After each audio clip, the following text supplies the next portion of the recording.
నమస్కారం, Chandu RK news కి స్వాగతం. హెడ్లైన్ చూద్దాం. వైఎస్ రాజశేఖర రెడ్డికి జగన్ ఘన నివాళి. తెలుగు రాష్ట్రాల్లో జయంతి కార్యక్రమాలు.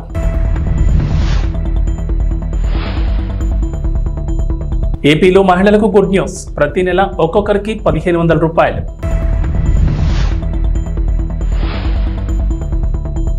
తెలంగాణ పాలిటిక్స్ లో మరో సంచలనం. చంద్రబాబుతో బీఆర్ఎస్ ఎమ్మెల్యేల భేటీ.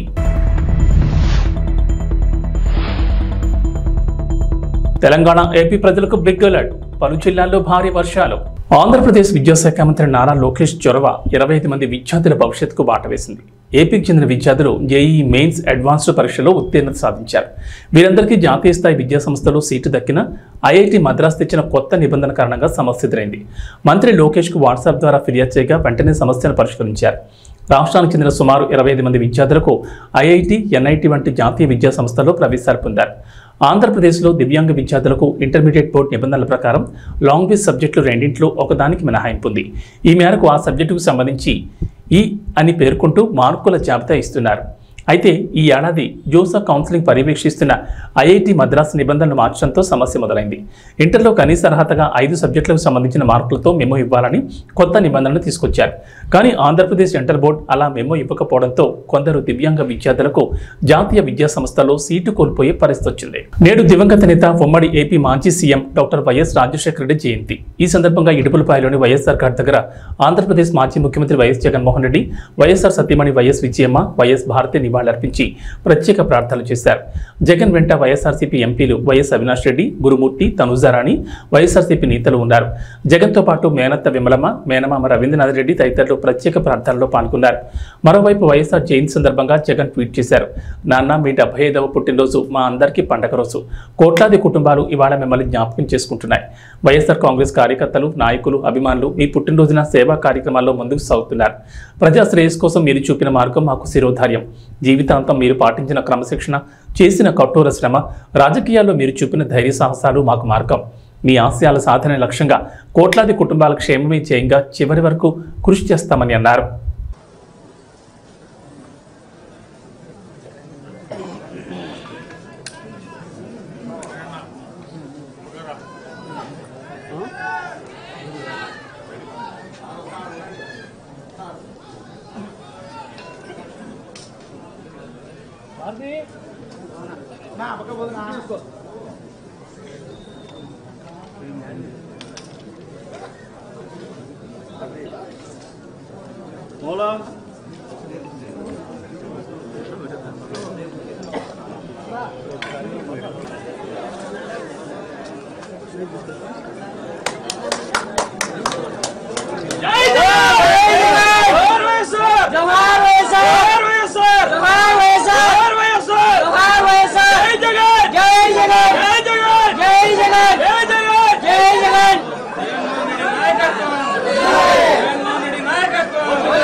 పక్కరాని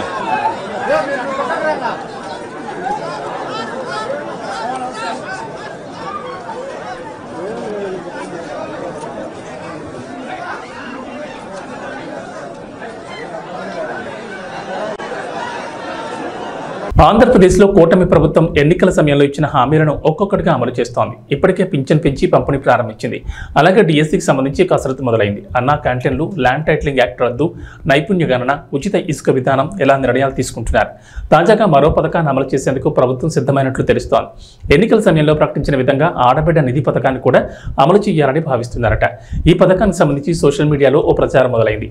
ఆంధ్రప్రదేశ్ ప్రభుత్వం త్వరలోనే ఆడబిడ్డ నిధి కింద ప్రతి నెల 18 ఏళ్లు నిన్న ప్రతి యువతి మహిళలకు నెలకు 1500 అకౌంట్లో జమ చేసేందుకు కసరత్తు చేస్తుందంటున్నారు.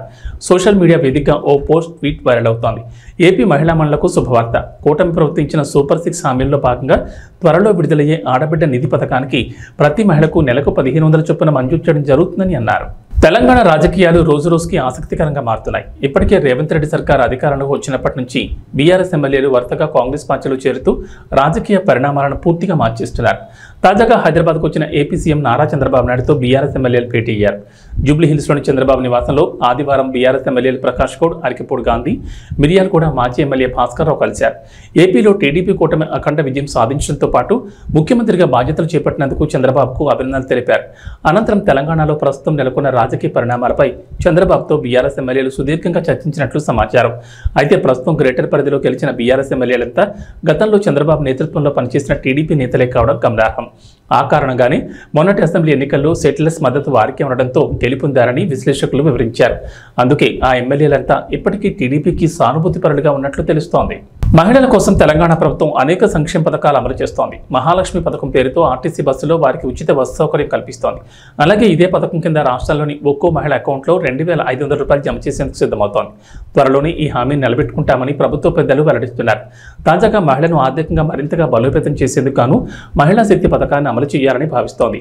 ఈ పథకానికి ఇప్పటికే సీఎం రేవంత్ రెడ్డి శ్రీకారం చుట్టగా పథకం కింద తెలంగాణలోని స్వయం సహాయక సంఘాలకు పౌల్ట్రీ ఫారాలు, పాడి పశువులు, పాడి ఉత్పత్తుల విక్రయ కేంద్రాలు, దేశవాళీ కోళ్ల పెంపకం, సంచార చేపల విక్రయ కేంద్రాలను మంజూరు చేయాలని సర్కార్ నిర్ణయించింది. మహిళలు ఆయా యూనిట్లు నిర్వహించేందుకు గాను బ్యాంకులు, స్త్రీనిధి, మండల మహిళా సమైక్య ద్వారా రుణ రూపంలో ఆర్థిక సహాయం అందించనున్నారు. తెలంగాణ వ్యాప్తంగా మహిళా సంఘాలు అర్హులైన వారిని ఈ యూనిట్ల కోసం ఎంపిక చేయాలని తాజాగా ప్రభుత్వం జిల్లా కలెక్టర్లను ఆదేశించింది. ప్రస్తుతం రాష్ట్ర వ్యాప్తంగా వర్షాలు కురుస్తున్నాయి. సాధారణంగా వర్షాకాలం వచ్చిందంటే సీజనల్ వ్యాధులు ప్రబలుతాయి. అందులోనూ డెంగీ జ్వరాలు ఎక్కువగా వస్తుంటాయి. దోమకాటు వల్ల ఈ జ్వరాలు ప్రజల్ని ఇబ్బందులు గురిచేస్తాయి. ప్రస్తుతం గ్రేటర్ హైదరాబాద్ పరిధిలో డెంగీ డేంజర్ బెల్స్ మోగిస్తుంది. డెంగీ బారిన పడి వందల మంది ఆసుపత్రులకు క్యూ కడుతున్నారు. తెలంగాణ వ్యాప్తంగా ఇప్పటి వరకు 900 డెంగీ కేసులు నమోదు కాగా అందులో సగానికి పైగా హైదరాబాద్ నగరంలోనే నమోదు కావడం ఆందోళన కలిగిస్తోంది. నగరంలోని పలు ప్రభుత్వ ప్రైవేట్ హాస్పిటల్స్లో డెంగీ జ్వరం బారిన పడి చికిత్స తీసుకుంటున్నారు.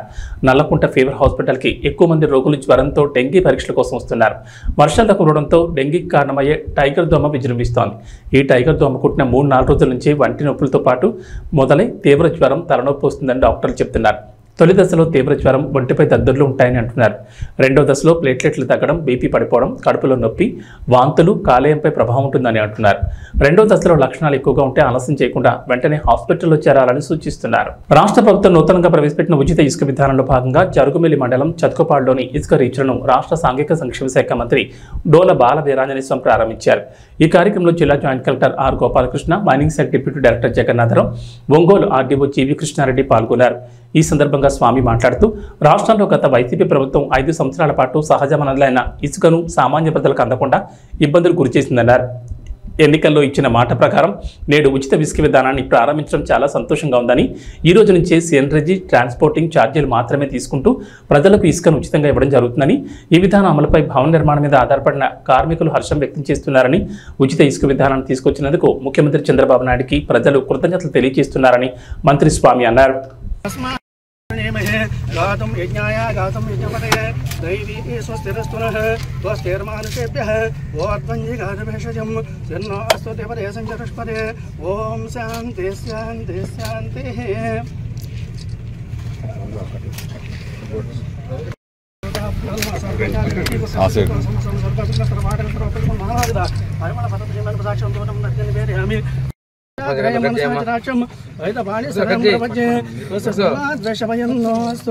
శోభగం శోభం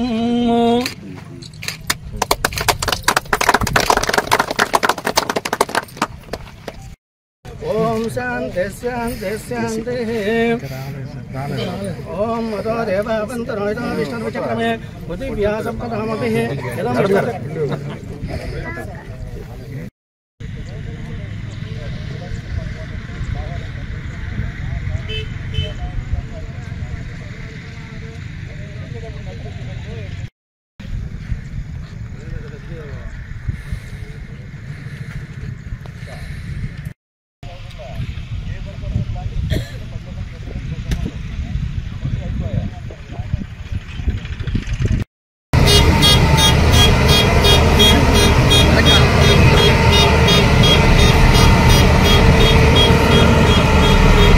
సార్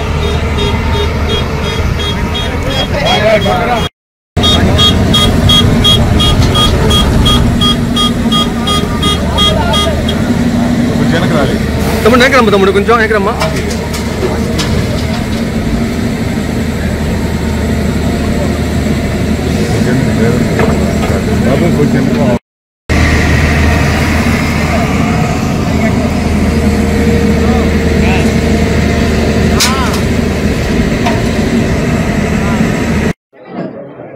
ఐదు సంవత్సరాల నుంచి రాష్ట్రంలో పేదలు మధ్యతరగతి ప్రజలు చాలా ఇబ్బందులు పడ్డారు.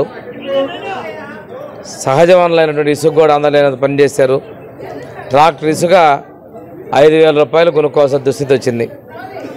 ఎన్నికల ముందు మేము చెప్పాము ఉచిత ఇసుక విషాదాన్ని తీసుకొస్తామని చెప్పాం. మా ప్రభుత్వం ఏర్పడి 4 రోజులు కూడా కాలేదు. మొదటిది ఎన్టీఆర్ భరోసా 4,000 రూపాయలు పెన్షన్ పెంచిచ్చాం. రెండవది ఉచిత ఇసుక విధానాన్ని ఇవాళ మేము ప్రారంభిస్తున్నాం. ఎన్నడూ లేని విధంగా మా నియోజకవర్గంలో 2 ఇసుక డంపులు ఉన్నాయి. వాటిని మొదటగా సేవరేజీ ట్రాన్స్పోర్ట్ ఛార్జీలు కలుపుకొని 247 రూపాయలకి టన్ను కింద విక్రయం చేస్తూ ఉన్నాం. ఒక వ్యక్తికి 20 టన్నులకు మించి రోజుకి ఇవ్వడం లేదు. ఉదయం 6 గంటల నుంచి సాయంత్రం 6 గంటల వరకు పగటిపూట మాత్రమే ఇసుకను సరఫరా చేయబోతున్నాం. నదుల పక్కన ఉన్నటువంటి వాళ్ళు ఎవరికి వాళ్ళు కావాలంటే బండ్ల మీద ఉచితంగా ఇసుక తీసుకొచ్చుకోవచ్చు. ఈరోజు ట్రాక్టర్ ఇసుక మేము 1100 నుంచి 1200 రూపాయలకి ఇసుకకు రేటు లేకుండా ట్రాన్స్పోర్ట్ ఛార్జెస్ ఎవరైతే మాత్రమే వసూలు చేసేస్తున్నాం. ఇది చాలా సంతోషకరమైన విషయం.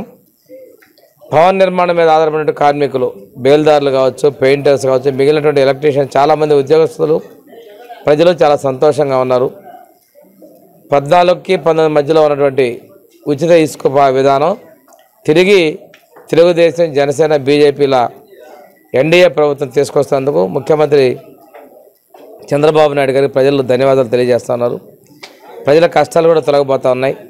మన పక్కనే ఉన్న ఇసుక మన సహజ వనరులు మనకి ఉచితంగా అందుతున్నటువంటి లక్ష్యంతో ఉన్నారు. ఈ ఉచిత ఇసుకని రాష్ట్ర వ్యాప్తంగా ఈరోజు మేము ప్రారంభిస్తున్నామని చెప్పి తెలియజేస్తున్నాం. ప్రజలు, ప్రజాప్రతినిధులు, అధికారులు, స్వచ్ఛంద సంస్థలు, మీడియా అందరినీ సమన్వయం చేసుకుని జిల్లా సమగ్ర అభివృద్ధికి తన సాయశక్తుల కృషి చేస్తానని జిల్లా కలెక్టర్ జి రాజకుమార్ పేర్కొన్నారు. ఆదివారం ఉదయం 11:30 కలెక్టరేట్ చేరుకున్న నూతన జిల్లా కలెక్టర్కు వేద పండితులు పూర్ణకుంభంతో స్వాగతం పలికారు. కలెక్టర్ ఛాంబర్లో వేద పండితుల ఆశీర్వచనాలు, సర్వమత ప్రార్థనల అనంతరం ఉదయం 11:30 గణియా జిల్లా నూతన కలెక్టర్గా పదవీ బాధ్యతలు స్వీకరించారు. Joint collector T Rahul Kumar Reddy, DRO A Padmaja, ఆర్డీఓలు, జిల్లా అధికారులు, సిబ్బంది జిల్లా కలెక్టర్ను మర్యాదపూర్వకంగా కలిసి పుష్పగుచ్చాలు అందజేసి అభినందనలు తెలిపారు. ఈ సందర్భంగా జిల్లా కలెక్టర్ జి రాజకుమార్ మాట్లాడుతూ ప్రజలకు నిత్యం అందుబాటులో ఉంటూ ప్రజా సమస్యలను పరిష్కరించేందుకు ప్రత్యేక శ్రద్ధ తీసుకుంటారన్నారు. ప్రజాప్రతినిధులు, అధికారులు, స్వచ్ఛంద సంస్థలు, మీడియా అందరినీ సమన్వయం చేసుకుని జిల్లాను అన్ని రంగాల్లో ముందుంచి ప్రగతి పదాన్ని నడిపేందుకు కృషి చేస్తారన్నారు. నంద్యాల లాంటి మంచి జిల్లాకు ఇది తన మొట్టమొదటి కలెక్టర్ పోస్ట్ అని ఆమె పేర్కొన్నారు. నంద్యాల జిల్లా కలెక్టర్గా ఈ ప్రాంతంలో పనిచేసేందుకు సంతోషంగా ఉందని, కలెక్టర్గా ఎంపిక చేసి నియమించిన ప్రభుత్వానికి, రాష్ట్ర ముఖ్యమంత్రికి ఈ సందర్భంగా ధన్యవాదాలు తెలుపుకుంటున్నానని ఆమె తెలిపారు. రాష్ట్ర ప్రభుత్వ ఆశయాలకు అనుగుణంగా ప్రభుత్వ సంక్షేమ అభివృద్ధి పథకాలను సమర్థవంతంగా అమలు చేసి అందరి సహకారంతో జిల్లా అభివృద్ధికి పాటుపడతానని కలెక్టర్ తెలిపారు. అన్ని శాఖలను సమన్వయం చేసుకుని ప్రభుత్వ ప్రాధాన్యత అంశాలను క్షేత్రస్థాయిలోకి విస్తృతంగా తీసుకెళ్లి అభివృద్ధి చేసేందుకు కృషి చేస్తానని తెలిపారు. నంద్యాల జిల్లా జియోగ్రాఫికల్ ప్రొఫైల్, ఇక్కడి పరిస్థితులను పరిశీలించాలని, వ్యవసాయ అనుబంధ రంగాలు, ఇరిగేషన్, పరిశ్రమలు, టూరిజం తదితర అన్ని సెక్టార్లలో ప్రస్తుతం ఉన్న పరిస్థితులను ఆకలింపు చేసుకుని మరింత అభివృద్ధి చేసేందుకు ప్రణాళికలు రూపొందించి ఆ మేరకు చర్యలు తీసుకుంటానని ఆమె తెలిపారు. అనంతరం కలెక్టర్ కార్యాలయంలోని video conference hall, command control room, అన్ని సెక్షన్ల విభాగాలను పరిశీలించి వివరాలు అడిగి తెలుసుకున్నారు.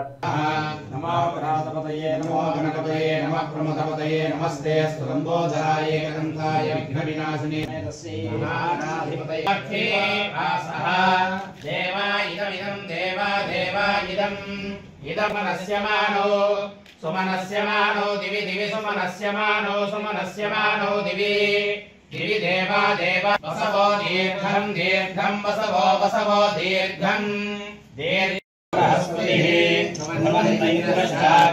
రాష్ట్రం ధారయతాం ధ్రువం ధ్రువం ధ్రువేణ అభిషా తస్మై దేవా అధిబ్రువన్ అయం చ బ్రహ్మణస్పతి.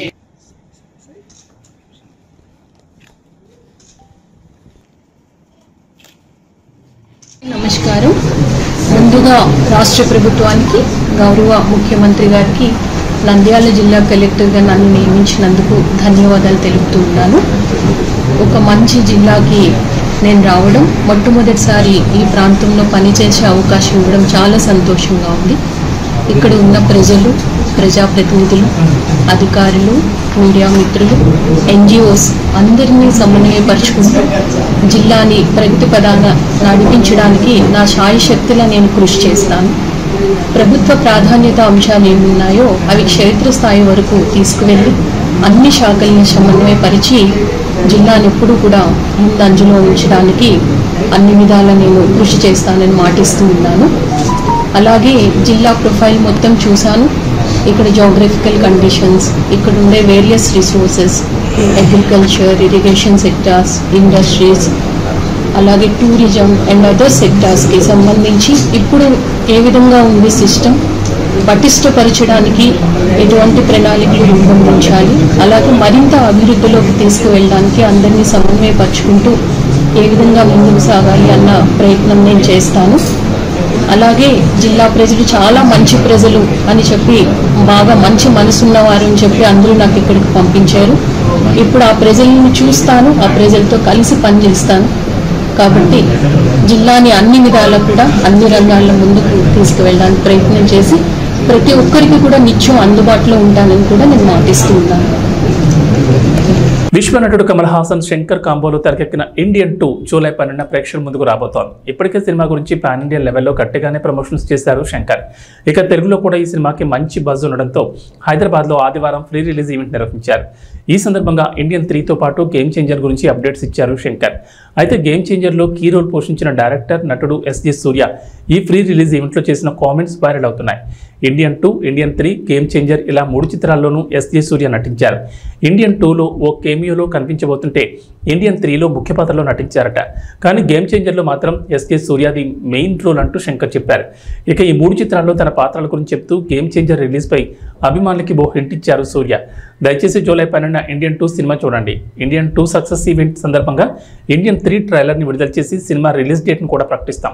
అయితే అంతకంటే ముందే గేమ్ చేంజర్ విడుదలవుతుంది. నేను ఇండియన్ 2లో కాసేపే కనిపిస్తాను. సినిమా చాలా బాగా వచ్చింది, కానీ ఇండియన్ 3 గేమ్ చేంజర్లో నేను ముఖ్యమైన పాత్రలు పోషించాను. ఖచ్చితంగా మీ అందరినీ సర్ప్రైజ్ చేస్తానంటూ SJ సూర్య చెప్పారు.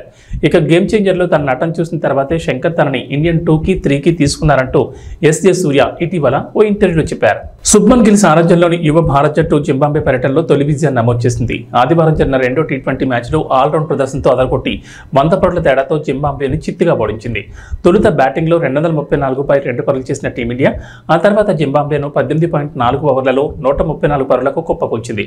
కాగా శనివారం జరిగిన సిరీస్ ఆరంభ మ్యాచ్లో జింబాబ్వే 13 పరుగుల తేడాతో గెలిచింది. ఈ విజయంతో 5 మ్యాచ్ల T20 సిరీస్లో 2 మ్యాచ్లు ముగిసేసరికి భారత్, జింబాబ్వేలు 1-1తో నిలిచాయి. 3వ T20 మ్యాచ్ బుధవారం జరగనుంది. ఈ మ్యాచ్లో తొలుత బ్యాటింగ్ చేసిన భారత్ భారీ స్కోర్ నమోదు చేసింది. IPL 2024 హీరో అభిషేక్ శర్మ సెంచరీతో చిత్తకొట్టడంతో నిర్ణీత 20 ఓవర్లలో 2 వికెట్ల నష్టానికి 234 పరుగులు చేసింది. రుతురాజ్ గైక్వాడ్ 47 బంతుల్లో 77 రన్స్, రింకు సింగ్ 22 బంతుల్లో 48 రన్స్తో బ్యాట్ చులిపించారు. ఈ మ్యాచ్లో తొలి 10 ఓవర్లలో 74/1 పరుగులు మాత్రమే చేసిన భారత్ ఆ తర్వాత యువ బ్యాటర్లు 6 ఓవర్లతో చెలరేగడంతో చివరి 10 ఓవర్లలో 160కి 1 వికెట్ కోల్పోయి రన్స్ పిండుకుంది. అనంతరం భారీ లక్ష్యంతో బరిలో దిగిన జింబాబ్వే భారత బౌలర్ల దాటికి వరుసగా వికెట్లు కోల్పోయింది. ఓ దశలో బ్రియాన్ బానెట్ 9 బంతుల్లో 26 పరుగులు చేయడంతో 2.5 ఓవర్లలో 1 వికెట్ నష్టానికి 40 పరుగులతో నిలిచింది. ఆ తర్వాత వరుసగా వికెట్లు కోల్పోయి పీకర్లతో కష్టాల్లో పడింది. పేసర్లు ముఖేష్ కుమార్, అవిష్ ఖాన్ల దెబ్బకు 4 వికెట్ల నష్టానికి 46తో నిలిచింది. ఆ తర్వాత కూడా వరుసగా వికెట్లు కోల్పోయి 18.4 ఓవర్లలో 134 పరుగులకు ఆల్అౌట్ అయింది. భారత బౌలర్లలో ముఖేష్ కుమార్ 3, అవిష్ ఖాన్ 3, రవి బిష్ణు 2, వాషింగ్టన్ సుందర్ 1 వికెట్ తీశారు. ఈ మ్యాచ్ ఫలితంతో 5 మ్యాచ్ల T20 సిరీస్ 2 మ్యాచ్లు ముగిసేసరికి 1-1తో సమైంది. 3వ T20 మ్యాచ్ జూలై 10న జరగనుంది. ఇక వాతావరణ విషయానికి వస్తే ఏపీలో వర్షాలు కురుస్తుండగా తాజాగా మరోసారి వాతావరణ శాఖ రెయిన్ అలర్ట్ ఇచ్చింది. పశ్చిమ మధ్య బంగాళాఖాతంలో దక్షిణ కోస్తా తీరం మీదుగా ఆవర్తనం విస్తరించింది. వచ్చే 24 గంటల్లో కోస్తా, రాయలసీమలో ఉరుములు, పిడుగులు, ఎదురుగాలతో వర్షాలు కురుస్తాయని వాతావరణ శాఖ అంచనా వేస్తోంది. ఈ ప్రభావంతో ఇవాళ పార్వతీపురం మన్యం, అల్లూరు సీతారామరాజు, విశాఖపట్నం, అనకాపల్లి, కాకినాడ, డాక్టర్ బిఆర్ అంబేద్కర్ కోనసీమ, తూర్పుగోదావరి, పశ్చిమ గోదావరి, ఏలూరు జిల్లాలో ఓ మోస్తరు వర్షాలు కురిసే అవకాశం ఉందని వాతావరణ శాఖ అంచనా వేస్తోంది. అంతేకాకుండా శ్రీకాకుళం, విజయనగరం, కృష్ణా, NTR, పల్నాడు, ప్రకాశం, చిత్తూరు, తిరుపతి, నంద్యాల, శ్రీ సత్యసాయి అన్నమయ్య జిల్లాలోని కొన్ని ప్రాంతాల్లో తేలికపాటి వర్షాలు పడతాయంటున్నారు. ఈ ఏడాది ఆశించినంతగా వర్షాలు కురవడం లేదు. ఎప్పుడు లేని విధంగా మే నెలలో వర్షాలు దంచుకుంటాయి. రైతులు విత్తనాలు విత్తే జూన్ నెలలో మాత్రం సరిగ్గా వర్షాలు పడలేదు. అడపాదడపా భారీ వర్షాలు మినహా ఎక్కువగా రైతులకు లాభం చేసేలా వర్షాలైతే కురవలేదు. ఈ నేపథ్యంలో తాజాగా తెలంగాణ ప్రజలకు, రైతులకు హైదరాబాద్ వాతావరణ కేంద్రం అధికారులు తీపి కబురు చెప్పారు. ఇవాళ తెలంగాణలో 11 జిల్లాల్లో భారీ వర్షాలు కురుస్తాయంటున్నారు. ఇవి బులెటిన్ విశేషాలు. నమస్కారం.